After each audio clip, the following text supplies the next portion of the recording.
Welcome to West Virginia Commonplace Interviews and Sessions. I'm your host, JR, and we're going to dive into the interviews where we are going to take you to an uncommon place.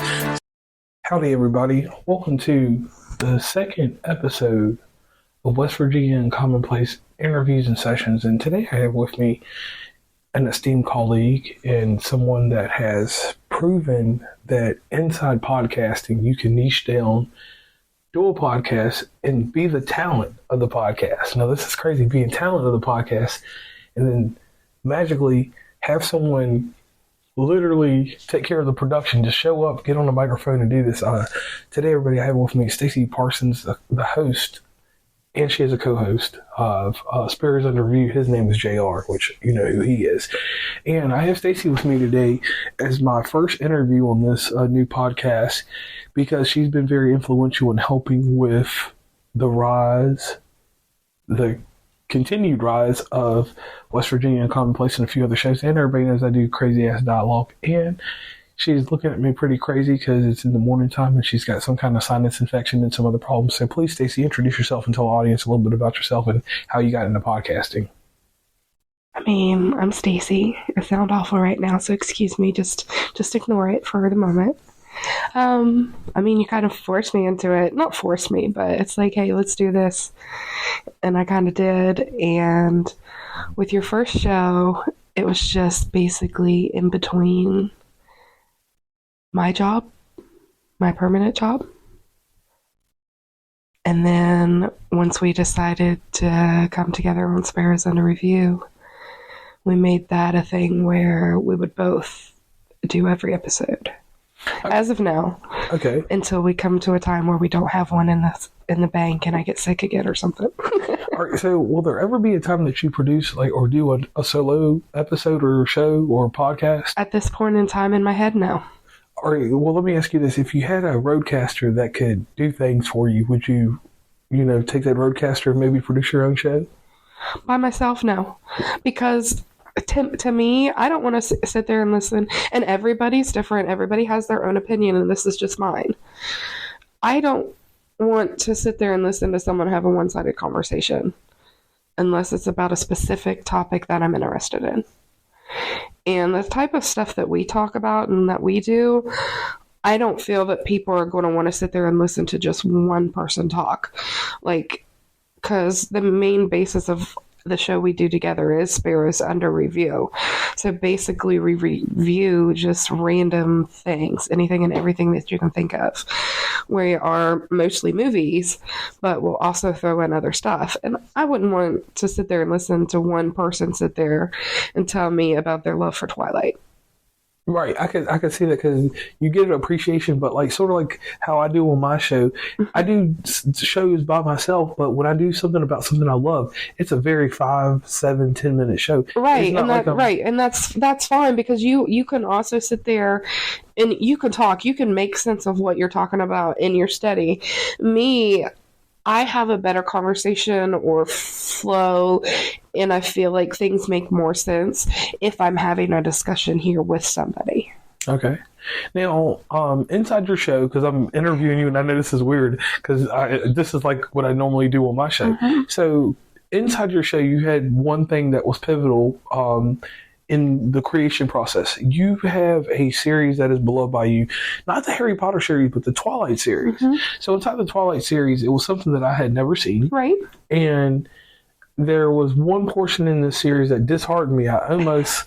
and that is available on my TikTok page. I think you can find it at Sparrows Under Review on TikTok. All right. So the Twilight series, do you consider those podcast episodes the best episodes inside of your show? What is the best episode that you would tell a listener to go to first to enjoy Sparrows Under Review or make it part of their persuasion? And I know that's a difficult question. It is a difficult question because, you know this, I don't go back and listen to our shows. Once we record it, I'm done. Because I don't want to say I don't have time for it. I don't make time for it. Because I instill all of my trust in you to know that, or to believe you're going to make a great episode out of the content that we create. I think the Twilight series was my favorite to do. so far, because when I was in school, I was obsessed with Twilight. I've read the books probably 20 times, and I have listened to them probably 8 times on audiobook. I've seen the movies countless numbers of times. I mean, I even have my dad to where anytime the movies show on TV, he'll stop and watch them because he's so used to them. But I mean, I always say start at the beginning. See if something catches your eye, or even just skim through something and see if it's something that you enjoy watching, or maybe the title catches your eye and you're like, "Ooh, maybe that's going to be a good movie or something. Let me see what they have to say." Okay, so inside the show, though, you've talked about all kinds of different things. Like you said, you go from Fuck Skyline Chili to Taylor Swift, and you actually, one thing that you all do on the show, and I'm saying this in third person, even though what you all do on the show is this: you go to experiences. You went to a restaurant, y'all had something there. You went to a movie experience for this Taylor Swift concert, which Taylor Swift is probably her and Starletter and the great singer Atlas are part of your persuasion. Yeah. So with the Taylor Swift thing, you went to a movie theater, probably one that you had never been to, correct? Correct. And that experience there was pretty great, right? It was. I'm surprised that I've never went to that theater before, and I'm kind of excited for a good movie that we want to watch again to come out so we can go back. All right, now here's one thing that I have to ask you about this. Like now with Taylor Swift has been the actual, not the music, but this actual tour. So seeing this tour in theaters, and the only reason I'm going into this is because this is something that that your fans can engage with still when they can see stuff. You've got posters, you've got personal copies. Yeah. You know, you do have an exclusive source to get things like that. And then the great thing about that is that you got to experience it like in different ways. You had and this is just for the audience, and this is just for more for my show. You had like this weird Bluetooth speaker around your neck. Yeah, it was amazing. I love that speaker. And so tell me this, from the theater to your panoramic view, because you have an area where you can watch it as off of a projector, which is something that I'm into, and then you up to 100 inches, up to 100 inches or bigger if you make it that way, right? Shout out Nebula and Nick Jamie on those, and you get to watch it in your spare time on your lunch break, because I play it in the background when I work, right? But having this thing around your neck, right, this apparatus. How does that like make you feel? Like, because the sounds are different, and it gives you the whole surround sound. Like it makes you feel like you're in the movie theater again, experiencing it. So my thing is in all those different aspects, what was your favorite moment? Like, since you've watched this in different ways, what's been your favorite time? Because you even watched it outside on your screens outside. So what's been your favorite moment in watching that movie? I think it's hard to pass up the initial moment. Okay. You go into the theaters. Okay, and seeing it for the first time. And then after that, it's just been a whirlwind, new album drops and different things like that. So in the future, because you're always playing in different things, and obviously I help out with certain things, and sometimes I usher in things. Has there been anything that you've been a part of that has been disappointing thus far this year? Like, even related wise, like wrestling, anything? Has anything came to you this year, media wise or review wise, that has been a complete, utter disappointment to you? I mean, I think the biggest disappointment is Spotify. Okay. The experience with Spotify. And that's honesty. I mean, we might watch a movie and we might not like it very well, but we're still going to talk about it. Right. I mean, because that was our opinion. That's our experience. We might go to a restaurant and have the worst experience that day. We're going to tell you the truth about it. All right. So with Spotify, not going into a lot of details, what was your initial disappointment? Because with your podcast, it started off on a promotion or a platform called Asha. Yeah. And Asha worked out, I think the show was over there, 2-3 weeks or maybe a month? It was over there a month. I don't remember. I don't think it was over there very long, to be honest. I think Asha had great ideas and great promise. I just think that it wasn't ready for the United States, for our platform. So I think it was just the decision that we had to make at that time. I mean, if anybody has success over there, I'm glad for them. and I know that they have some, or they might have had it already. I don't know. I don't follow all of that stuff as well as you do, but they may have already got all that stuff incorporated. But at the time being, Spotify was just easier for us to use because it incorporated everything into one place where you needed it. Right. And one thing in that you've noticed and I noticed is that there is a issue in podcasting that has been addressed in which is actually my first episode that came out in this new series, and it's that if you don't put money into your show initially, right? Because this is one of those odd industries where you have to put some money into it, or you will not see something. When you go the free route, we've only had success in those certain areas because the first show I scratched and tooth and nailed, and there was no money until we learned promotion and marketing and getting that stuff straight. So with your show and taking the advice of some of the gurus, shout out to Alex Sanfilippo and Deidre and them on this, the niching down portion that we did on this show, we still cover things. Right, and that's the thing, like when I listened to your first episode, I agree. I do feel like whenever you hear somebody look at you and say, you need to niche down, the first thing you're going to be like, why? What's the point? Like, I don't need a niche down. I want to have this wide variety of stuff. And I get that. And there's a lot of people that get offended when I come to you and be like, hey, you need to niche down. And after I realized and went to Podfest the second time, I understood more of why they say you need to niche down. It's not saying you need to niche down as low as, hey, we're only going to talk about movies. You don't have to niche down that low. But kind of like we did, we niched down to the review cycle. Right. So we've got movies, books, restaurants. Heck, if somebody wants to send us product or give us discount codes to where I don't have to pay full price for something, we'll review that. It does not matter. We will eventually get to more of a visual standard. That will be coming sometime next year, I believe. That is the goal. So, like I said, any product, stuff like that, we'll be more than happy to review that as well. I feel like the niching down is important when you want to monetize. Right. When you're starting out, if you just want to do this for fun, if you're only looking at it as a hobby, you don't care about making money, do whatever you want. But when you're ready to say, hey, I want to make money off of this, you do have to niche down. Because when you go to, let's say, Nebula, they have projectors. So they're going to want to support a podcast that is going to benefit the sale of their product.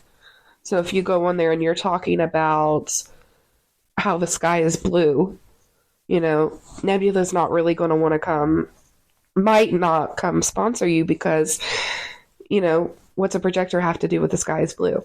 Right. But you're sitting here, you're talking about movies, video games, excuse me, different avenues that you can do with that projector. Listening to music on it, that's another big thing. It can be used as a Bluetooth speaker.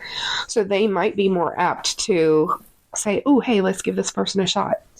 And that's with anything. Food, popcorn. That might be associated really good with a movie review podcast.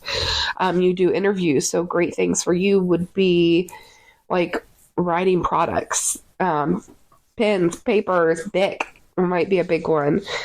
That is going to be something you're going to be able to categorize within. Hey, I talk about this stuff. Let me bring it on my show. Right. And for me, after 6 years in podcasting, that's why interviews and sessions, is what it's called, because it's West Virginia Commonplace presents interviews and sessions. I decided that the full-fledged West Virginia Commonplace will still be the mess that it is. Right. And it will live on how it does until it passes on to another generation. Yeah. And West Virginia Commonplace presents a collection, which is the archival show. Now we'll have this one and that one on a whole other service provider. It will get episodes here and there sporadically. It will not be a concentration because it's a hobby. Right. It's just whenever I decide to throw something on there. Right. So the thing is that I had to learn, like you said about the niching down, was this real simple thing like that, hey, literally, the interviews need to go elsewhere. I have no more space for them over in what I do over in West Virginia Commonplace. So that's why we're here today. And we're talking as you being the first guest. Because that makes sense. Because even though you don't accept the titles or things like that, you are a podcaster. Your name is engraved on something with mine. Mm-hmm.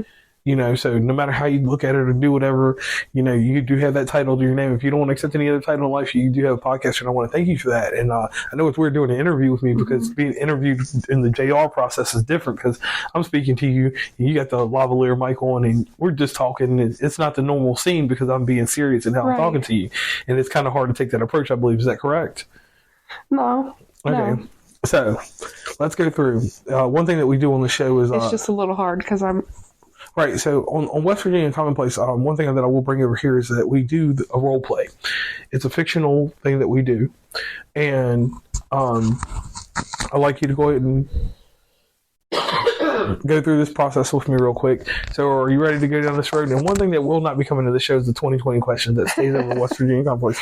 So here goes the fictional role play. Don't give me something that I have to think about today, please. Right, so here's the fictional thing. All right, so you're a podcaster. You've been out here doing your show for a while. You've gone through 3, and this is actually a story of your podcast. You've gone through 3 service providers. And service providers, for anyone that doesn't know, is you started off at Asha, you went to Spotify. Spotify did whatever they did. They undervalue podcasting, and I'm going to say that for the world. Yep. And now your show is over on Acast. Yes. Acast has been something that has... you not really had to worry about statistics and worry about those things this time. Nothing's been brought to you. You've just been told the show's good. Well, and I brought this up to you yesterday, I believe. Spotify for podcasters was really easy for me because you logged in on my phone, and it was easy for me to just pop in there and be like, oh, we had 1,000 downloads on this episode in less than a week. Yeah. But Acast... I don't know if it's not available or if you just haven't put it on my phone. So I can't see any of that stuff. So it's like... I do wonder what the numbers are doing. I do. I sit here random times throughout the day. I'll be like, dang, the podcast has been out for a couple of days. I wonder how the numbers are. You don't ever tell me none of that stuff. Right. So with the approach that's going on now, with being over at Acast and you're producing shows, and there's been some heavy hitter movies that have been coming out, and we won't take away from the show, so we won't say anything about those.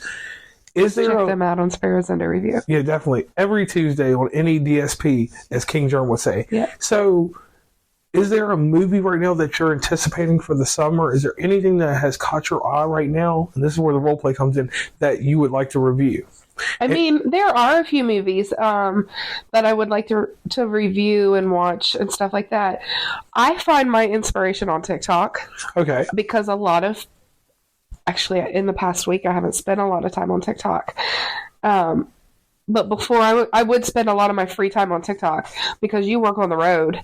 And, you know, I have an 8-hour-a-day job. So I'm, whatever the difference is, that I'm just finding stuff to do. And, oh gosh, I don't even know. So I'll just give you an example because I'm good at filler. Here it is. It's called Ordinary Angels. That's one that I am excited to watch. Okay. That I found, like I said, watching it on TikTok. Right, and is this something that's coming out or has already been released? I believe it is. It looks like it's already out, but it's available to purchase. I haven't found it anywhere for free yet. And I haven't signed up for any of these other places. Okay. So, I'll give you an example. Something that's going to be a powerhouse this summer. Wolverine and Deadpool. That's the biggest. Yeah. That's probably going to be the summer blockbuster this year. Is that something you're anticipating? Or is it just something that you know that it's going to be big and it's ran by Disney now, so you know the giant behind it is going to make it good, right? I mean, who doesn't love a Ryan Reynolds movie? Okay. That's all I have to say about that. And then we'll throw it back to this Taylor Swift gig real fast. So not the major Swifties, but some of the Swifties out there believe that Taylor Swift is going to make her big old Marvel. Is it Marvel? Marvel? Is that who does Deadpool? Yes. Taylor Swift is going to make her Marvel debut as the Dazzler associated with the Wolverine and Deadpool movie. Oh, now that'd be wild because Dazzler, that's a X-Men from the 80s. Yeah. That's something that I'll have to talk to you back behind the scenes at some point because you'll get crazy over. I can show you some one thing, and you'll be like, "What?" Now that's exciting there. So, getting off that topic, you review books. Has there been a book, and this is where the role play comes in? Has there been a book ever in your life, right, that has stopped your life and made you wonder? What do you mean exactly? Like when I say that is like, for instance, for me, there's a book called The Giver. Okay. And Taylor Swift, Five Chances in the movie. The Giver was a great book in my life for the simple fact that I learned that I'm one of the greatest givers, but I'm not one of the best takers. I can give the world everything, but I don't take a lot. And if I do take something, it's only self. I have to go grab it. So when someone offers me something or tries to do something for me, I can't be that person because I'm not a taker. I'm a giver. Yeah. I mean, I guess I kind of feel like I'm Harry Potter because I live in a closet under the stairs. Okay. And I feel like, I don't know. Sometimes I feel like the bothersome child that was brought in. Okay. And okay. But other than that, I mean, that's the type of thing I read. There was this book that was called, I think it's called Blue is for Magic, that I found whenever I was in school. I went to the library and I found it, and I believe her name is Stacey. And I think that is why I was obsessed with that book series. And so I went out and I bought the entire series because it was about this girl that ended up having magical powers, and her name was Stacey. Okay. But most of the stuff that I read is like that. It's fiction. Okay. So going forward, to wrap everything up, please let everybody know where they can meet and greet you across the internet for your podcast and any other events that you got going on, because you're entrepreneurial. You have other things that are going to be going on, and you like to start and stop and do different things, right? Because I don't have time. Right. Or room. Right. So please tell the audience where they can meet and greet you across the internet. I mean, we're on TikTok. I mean, that's more of a personal TikTok account for right now. I think I did try to change the name to at Sparrows Under Review. Right. If not, it's at Stacey Lynn. We are on Instagram and X, which we don't post to X very much at all because that's just a glorified porno platform now anyways, in my opinion. And you can also email us at sparrowsunderreview@gmail.com.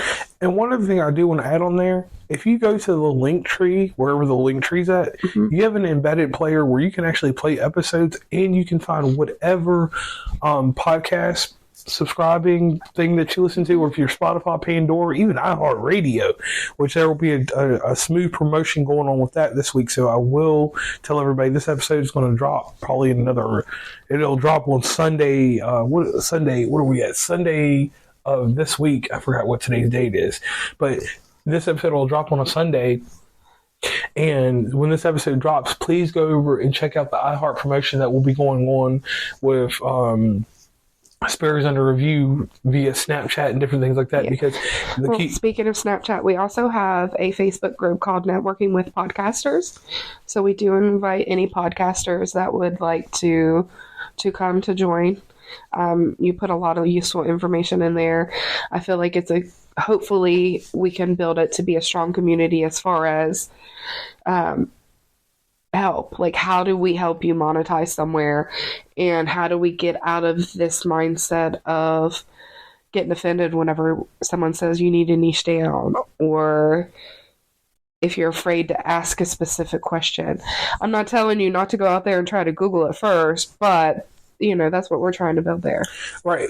And on that note, I'm JR, and this is crazy because normally when we do a show, it's JR and Stacey, but this right here is, and I will tell everybody in the audience, this is my final time doing a solo project, because this show right here, I hope it incorporates a better niche down version of West Virginia and Commonplace, and I hope that this brings more of those interviews, because you will know this, and I say this to anybody that wants to be a podcast guest, hard hitting every Tuesday, 6 to 8 p.m., hit up my calendar. You can come on this show. I am going to build this show from the top to the bottom and from the bottom to the top, interviews and then sessions. This right here was technically the first session because it really wasn't an interview because we just, we're going back and forth. So I want to thank you for coming on the show. And I hope in the near future that if there are some things that go on with your show, there can be a collaboration through the show. And once again, everybody, all these shows are part of the West Virginia Commonplace universe. There are 4 shows, West Virginia Commonplace, that comes out every single Thursday and sometimes on Saturday. West Virginia Commonplace presents the collection, and then it's a tongueful. It comes out once a month now. It's dedicated once a month. And then you have the amazing show on Tuesday. Sparrows Under Review. And Sparrows Under Review is the juggernaut in this family at the moment. And hopefully this show can get up there and be like that. So just always remember, life is going to pull you this way and that way, but always remember, when you're seeking the uncommon, come to West Virginia Commonplace interviews and sessions.